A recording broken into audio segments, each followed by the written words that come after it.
मर्यादा पुरुषोत्तम श्री राम का जीवन आचरण प्रेम, नम्रता, अनुशासन, सत्य व सदाचार का संदेश देता है। श्री राम ने मानवीय व्यवहार की उच्च मर्यादाएं स्थापित की है। परिक्रमा मार्ग स्थित श्री नीवम करौरी बाबा आश्रम में बाबा नीव करौरी महाराज को समर्पित साहित्य सहज रामायण के विमोचन समारोह में संत गोविंदानंद तीरथ ने उक्त उद्गार व्यक्त करते हुए कहा कि रामचरितमानस जन जन में सहज चेतना का संचार करता है, लेकिन झुनझुनवाला परिवार द्वारा संकलित सहज रामायण युवा पीढ़ी को आदर्शमयी जीवन का संदेश देगा। महंत फूलडोल बिहारी दास व महंत हरिशंकर दास नागा ने कहा कि भगवान राम के जीवन से हम सबको शिक्षा लेनी चाहिए। भगवान राम ने वन गमन यात्रा के माध्यम से सर्व समाज को संगठित करने का संदेश दिया। आध्यात्मिक गुरु डॉक्टर अनुराग कृष्ण पाठक ने प्रातः स्मरणीय संत नीव करौरी महाराज के संस्मरण सुनाते हुए कहा कि सब कुछ बाबा महाराज की हेतु की कृपा से संभव है।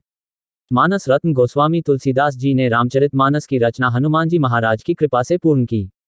झुंझुनूवाला परिवार द्वारा संकलित सहज रामायण हनुमतावतार बाबा महाराज की कृपा से ही संभव हो सकी है, जो आने वाली पीढ़ियों को रामकथा का मर्म समझाने में सहयोगी होगी। डॉक्टर गोविंद कृष्ण पाठक ने कहा कि साहित्य की दृष्टि से सहज रामायण अत्यंत उपयोगी है। संकलनकर्ता अनसुया झुंझुनवाला ने कहा कि वर्तमान समय में नैतिक मूल्यों का अभाव है। ऐसे साहित्य से गुणों का विकास होगा। इससे पूर्व संतों के सानिध्य में सहज रामायण ग्रंथ का विमोचन वैदिक मंत्रोच्चार के साथ किया गया। संचालन भगवत नागिया व आभार व्यक्त नगर निगम के उपसभापति राधाकृष्ण पाठक ने किया। ये रामायण के ऊपर श्रीमती अनुसुईया झुंझुनवाला ने एक टीका लिखी है सहज रामायण के नाम से, जो कि युवा पीढ़ी और जो नए बच्चे आ रहे हैं वो अगर उस विस्तार से रामायण को न समझ पाएँ तो उसके संक्षिप्त रूप को पढ़ें, जिससे उनका सारांश वो सहज रूप से ग्रहण कर सकें।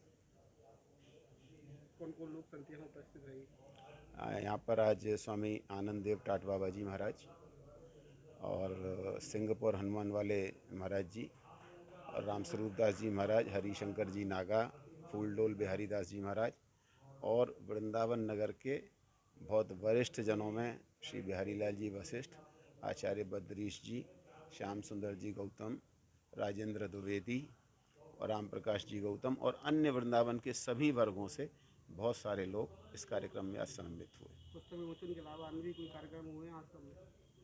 नहीं, वो तो चलते रहते हैं, आश्रम के अलग कार्यक्रम है, लेकिन आज तो जो ये कार्यक्रम था ये विशेष रूप से इस पुस्तक के विमोचन का ही था, इसीलिए आयोजन किया गया।